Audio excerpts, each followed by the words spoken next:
اعوذ باللہ من الشیطان الرجیم بسم اللہ الرحمن الرحیم وَلَقَدْ اور بے شک اضل شیطان نے گمراہ کیا منکم تم میں سے جبلًا کثیرا بہت ساری مخلوق کو افلم تکونوا تعقلون تو کیا تم سمجھتے نہیں تھے؟ شیطان کی پیروی کرنے والوں کو جب آخرت میں اللہ رب العزت کی جانب سے یہ ندا کی جائے گی کہ تمہیں صراط مستقیم دکھائی گئی تھی، تمہاری طرف کتابیں نازل کی گئی تھیں، انبیاء اور رسولوں کو بھیجا گیا تھا، پھر بھی تم نے شیطان کی پیروی کی، شیطان نے کثیر لوگوں کو گمراہ کیا اور تم ان میں شامل تھے، حالانکہ تمہیں اللہ رب العزت نے عقل بھی دی تھی، سمجھنے کی صلاحیت بھی دی تھی، راستے بھی واضح کیے تھے، اور اس کے باوجود اگر تم گمراہ ہوئے ہو تو یہ بات آخرت میں پھر دوبارہ تمہیں یاد دلائی جائے گی، اور یہ سارے احسان اللہ رب العزت آخرت میں بھی یاد دلائے گا، اور پھر کہا جائے گا ہذہ یہ ہے جہنم التی کنتم توعدون، وہ جہنم جس کا تم سے وعدہ کیا گیا تھا، اصلوها الیوم آج اس میں داخل ہو جاؤ، بما کنتم تکفرون اس عمل کی وجہ سے، اس کفر کی وجہ سے جو تم کرتے رہے، الیوم آج کے دن نختم ہم مہر لگا دیں گے، علی افواہہم تمہارے منہ کو، وتکلمنا ایدیہم اور تمہارے ہاتھ ہم سے کلام کریں گے، وتشہد ارجلہم اور تمہارے پاؤں گواہی دیں گے، بما کانوا یکسبون ان کے اعمال کی جو یہ کرتے رہے، یعنی دنیا میں جو کچھ بھی کیا وہ سب ریکارڈ ہوتا رہا، جو ان کے ہاتھوں نے کیا، جو ان کے پاؤں نے کیا، جو یہ اپنی زبانوں سے ادا کرتے رہے، وہ سب کچھ محفوظ رہا، اور اللہ رب العزت کی بارگاہ میں جب پیش ہوں گے تو یہ ایک ایک چیز اب ان کے ہاتھ، ان کے پاؤں اب گواہی دے رہے ہوں گے رب تعالیٰ کی بارگاہ میں جو کچھ انہوں نے کیا۔ وَلَوْ نَشَاءُ اور اگر ہم چاہتے، لَطَمَسْنَا تو ہم مسخ کر دیتے، مٹا دیتے، عَلَىٰ أَعْيُنِهِمْ ان کی آنکھیں، فَاسْتَبَقُوا الصِّرَاطَ تو وہ راہ کی طرف جلدی کرتے، سیدھے راستے کی طرف جلدی کرتے، فَأَنَّىٰ يُبْصِرُونَ تو ان کو کہاں دکھائی دیتا، یعنی ان کے کفر کی سزا کے طور پر ان کی آنکھیں اگر ہم مٹا دیتے، ان کو اندھا کر دیتے، پھر وہ جلدی کرتے راہ راست کی طرف چلنے کے لیے تو انہیں کہاں دکھائی دیتا، لیکن اللہ رب العزت نے ایسا نہیں کیا،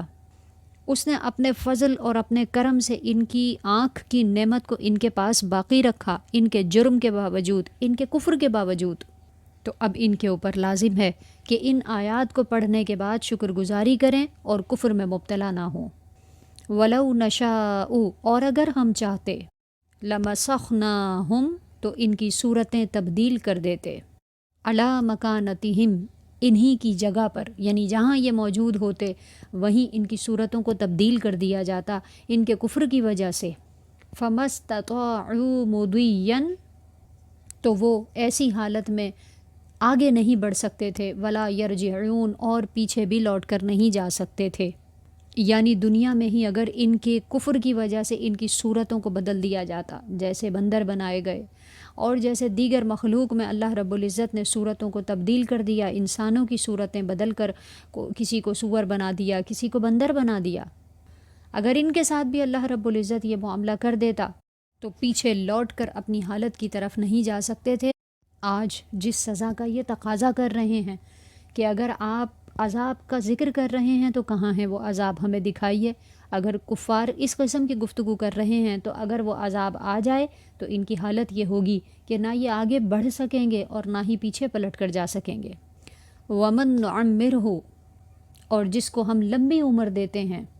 نُنَكِّسْهُ فِي الْخَلْقِ تو خلقت اور بناوٹ میں اس کو ہم پیچھے پھیر دیتے ہیں، افلا یعقلون تو کیا وہ سمجھتے نہیں ہیں، گویا جو سزائیں اللہ رب العزت نے پیچھے بیان کی وہ کوئی قابل تعجب نہیں ہیں، ایسا نہیں ہے کہ وہ واقع نہیں ہو سکتی، اللہ رب العزت جسے چاہے جیسی شکل و صورت پر بنا سکتا ہے، اور جس پر چاہے اس کی سزا نافذ کرتے ہوئے اس کے چہروں کو پھیر بھی سکتا ہے اور بدل بھی سکتا ہے۔ ہر شخص اپنی تخلیق پر ہی غور کر لے کہ وہ توانا جسم رکھتا ہے جب جوان ہوتا ہے، لیکن جب اس کو لمبی عمر ملتی ہے تو رب تعالیٰ فرماتا ہے کہ وہ اپنی خلقت پر ہی غور کر لے، اس کا جسم کمزور ہو جاتا ہے، اس کے دانت دوبارہ جھڑ جاتے ہیں اور دوبارہ مرجھائے ہوئے جسم کے ساتھ جیسے وہ پیدا ہوا تھا اسی طرح اسی حالت کی طرف پلٹ جاتا ہے۔ یہ بھی تو رب ہی کی قدرت ہے۔ لہٰذا اگر وہ شکلوں کو تبدیل کرنا چاہے، چہروں کو بگاڑنا چاہے، تو بالکل یہ اس کی قدرت کے تحت داخل ہے اور وہ جب چاہے، جس کے ساتھ چاہے، جیسا چاہے معاملہ کر سکتا ہے۔ وما علمناہ الشعر، ہم نے نبی کو شعر کہنا نہیں سکھایا۔ وما ینبغی لہ، اور نہ ہی وہ ان کی شان کے لائق ہے۔ ان ہوا الا ذکر، یہ تو صرف ذکر ہے، وقرآن مبین، اور روشن قرآن ہے۔ کفار یہ کہا کرتے تھے کہ یہ کوئی اللہ رب العزت کی طرف سے نازل کردہ کتاب نہیں ہے، بلکہ نبی پاک علیہ الصلاۃ والسلام نے خود اس کو ایک شعر کی سی صورت میں ہمارے سامنے بیان کیا ہے، گویا کہ یہ شعر و شاعری کرتے ہیں۔ منظم اور متوازن کلام دیکھ کر انہوں نے اس کو شعر کا نام دیا، اور مقصود یہی تھا کہ حضور علیہ الصلاۃ والسلام کے کلام کو معاذ اللہ جھوٹا قرار دیا جا سکے، کیونکہ شعر میں بعض اوقات جھوٹ اور بعض اوقات مبالغہ آرائی سے کام لیا جاتا ہے۔ وہ اگر اس کو شعر کہہ رہے تھے اور نبی پاک علیہ الصلاۃ والسلام کے بارے میں اس قسم کی گفتگو کر رہے تھے کہ آپ قرآن نہیں بیان کرتے، اللہ کی کتاب بیان نہیں کرتے ہیں، بلکہ اشعار پڑھتے ہیں، اور آپ کے کلام میں کوئی حقیقت نہیں ہے، اس سوچ کا اللہ رب العزت نے رد فرمایا اور فرمایا کہ یہ تو ذکر ہی ہے، یہ قرآن ہی ہے جو نبی پاک علیہ الصلاۃ والسلام تمہارے سامنے بیان کر رہے ہیں، یہ فقط اللہ رب العزت ہی کا بیان ہے۔ لِيُنذِرَ مَن كَانَ حَيًّا، تاکہ وہ ہر ایسے شخص کو ڈرائیں جو زندہ ہے،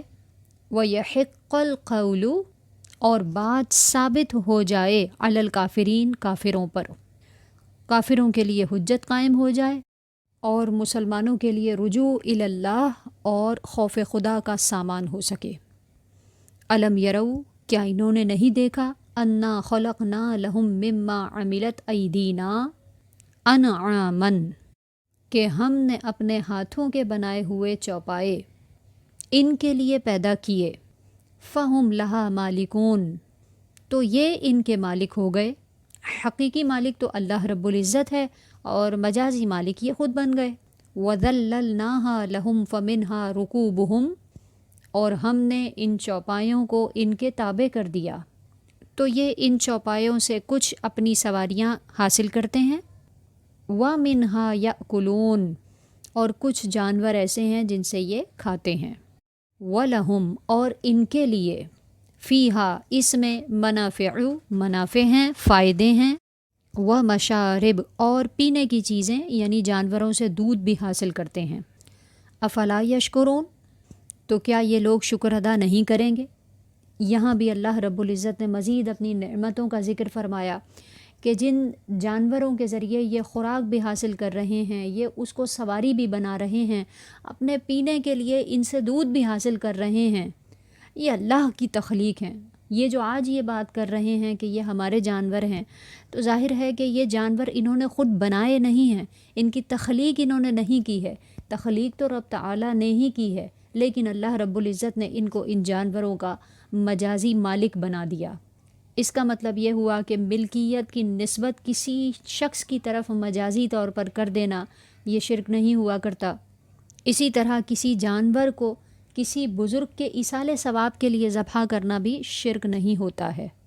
کیونکہ ایک مسلمان جب کسی جانور کو ذبح کرتا ہے وہ اللہ رب العزت ہی کا نام لے کر ذبح کرتا ہے۔ البتہ اس کا گوشت جو لوگ کھائیں گے ان کو جو ثواب کھانا کھلانے کی صورت میں مل رہا ہے، یہ ثواب بزرگوں کو ایصال ثواب کر دیا جاتا ہے یا مسلمانوں کو ثواب پہنچا دیا جاتا ہے، تو اس میں شرعاً کوئی حرج نہیں اور نہ ہی یہ کوئی شرک ہے، کیونکہ شرک یہ ہے کہ ہم عبادت میں اللہ رب العزت کی مثل کسی کو عبادت کے لائق قرار دیں، اور ظاہر ہے کہ بزرگان دین کو ایصال ثواب کرنے میں ہم ان کو معاذ اللہ ثم معاذ اللہ عبادت کے لائق قرار نہیں دیتے، بلکہ ایصال ثواب جیسے تمام مسلمین کو کرنا جائز ہے، اسی طرح ان کو ایصال ثواب کیا جاتا ہے۔ رب تعالی نے اپنی نعمتوں کا ذکر کرنے کے بعد ارشاد فرمایا واتخذوا من دون اللہ آلہۃ،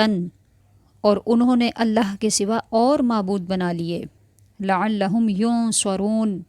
کہ شاید وہ ان کی مدد کریں یا شاید ان کے ذریعے ان کی مدد کی جائے۔ گویا نعمتیں تو اللہ رب العزت کی کھا رہے ہیں اور معبود کسی اور کو بنا رہے ہیں۔ لا یستطیعون نصرہم، وہ معبود ان کی مدد نہیں کر سکتے، وہم، اور وہ، لہم، ان کے لیے خود، جندم محضرون، حاضر کیے ہوئے لشکر بنے ہوئے ہیں۔ یعنی ان باطل خداؤں سے ان لوگوں کو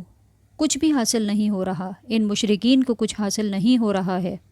بس یہ خود ان کی بارگاہ میں جھکے ہوئے ہیں، بجائے اس کے کہ یہ اللہ رب العزت کی بارگاہ میں سجدہ ریز ہوں جس نے ان کو اس قدر نعمتوں سے نوازا۔ فلا یحزنک، آپ کو غمگین نہ کرے، قولہم، ان کا قول،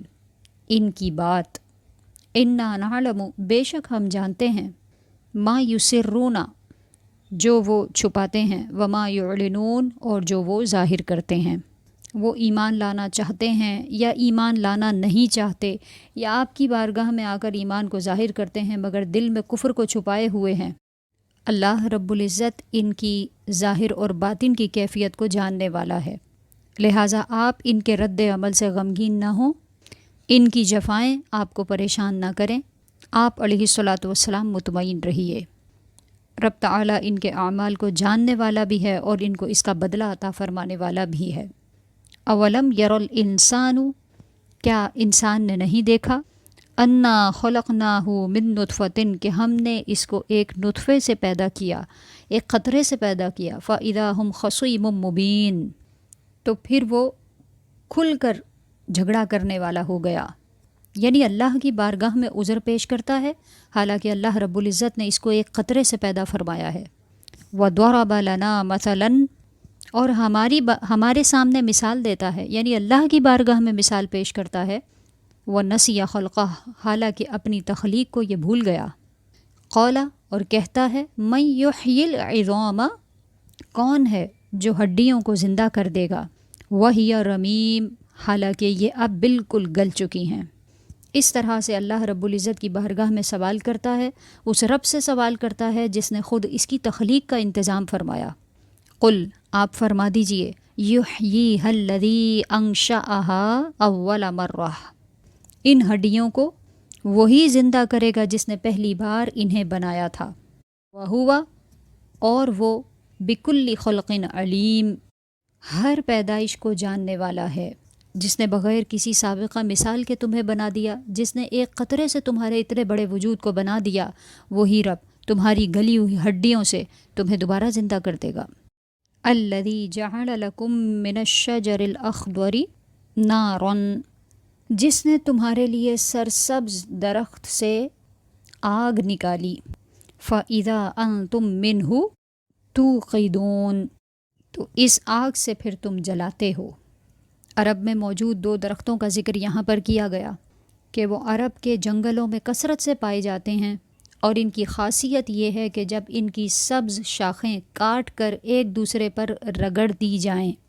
یعنی ان کو آپس میں ملایا جائے، ان کو رب کیا جائے، تو ان سے آگ نکلتی ہے، حالانکہ وہ اتنی تر ہوتی ہیں کہ ان سے پانی بھی ٹپک رہا ہوتا ہے۔ تو یہ قدرت کی عجیب و غریب نشانی ہے کہ ایک ایسی چیز جس میں سے آگ بھی نکل رہی ہے اور پانی بھی نکل رہا ہے۔ اللہ رب العزت نے یہاں ایسی مثال اپنی قدرت کی بیان فرمائی کہ جو ہماری عقلوں سے بالا تر ہے۔ ہمارے اصول جہاں ٹوٹ جاتے ہیں وہاں بھی اللہ رب العزت کی قدرت کا اظہار ہمیں نظر آتا ہے۔ پھر فرمایا، اولیس الذی خلق السماوات والارض، اور کیا وہ جس نے زمین اور آسمانوں کی تخلیق فرمائی، بقادرن، کیا وہ قادر نہیں ہے، علی ان یخلق مثلہم، کہ ان جیسے اور پیدا کر دے، بلا، کیوں نہیں، وہو الخلاق، اور وہ بڑا پیدا کرنے والا، العلیم، سب کچھ جاننے والا ہے۔ جس کی قدرت کی جلوہ گری ہر سو نظر آ رہی ہے تو وہ یہ بھی کرنے پر قادر ہے کہ تمہاری گلی ہوئی ہڈیوں سے تمہیں دوبارہ زندہ کر دے، تمہارے مردہ ہو جانے کے بعد تمہیں دوبارہ زندگی عطا فرما دے۔ انما امرہ، اس کا کام تو یہی ہے، اذا اراد شیئا کہ جب وہ کسی چیز کا ارادہ فرما لے، ان یقول تو وہ کہتا ہے، لہو اس کے لیے، کن ہو جاؤ، فیکون تو وہ ہو جاتی ہے۔ رب تعالیٰ کے لیے کسی چیز کو تخلیق فرمانا جس کا وہ ارادہ فرما لے کوئی مشکل بات نہیں ہے، وہ صرف کن کہتا ہے اور وہ چیز وجود میں آ جاتی ہے۔ لہٰذا لازم ہے کہ اس رب کریم پر ہم ایمان لائیں جو اس زبردست قدرت کا مالک ہے، اور جو صاحب ایمان ہیں ان پر یہ لازم ہے کہ وہ اللہ رب العزت کی اطاعت کریں۔ دل سے اگر اپنے رب کی تصدیق کر چکے ہیں، نبی پاک علیہ الصلاۃ والسلام پر ایمان لا چکے ہیں، تو پھر اللہ اور اس کے رسول کے پہنچائے ہوئے پیغام پر عمل کرنا اب ان پر لازم ہے۔ رب تعالیٰ کی بارگاہ میں دعا گو ہوں کہ سورہ یاسین کی جو ہم نے تفسیر سننے کی سعادت حاصل کی، اس کو اپنی بارگاہ میں قبول فرمائے۔ قرآن کو سمجھنا، اس کو پڑھنا، تلاوت کرنا اور اس پر عمل کرنا ہمارے لیے آسان بنا دے۔ آمین بجاہ النبی الامین وصلی اللہ تعالی علیہ وآلہ وسلم۔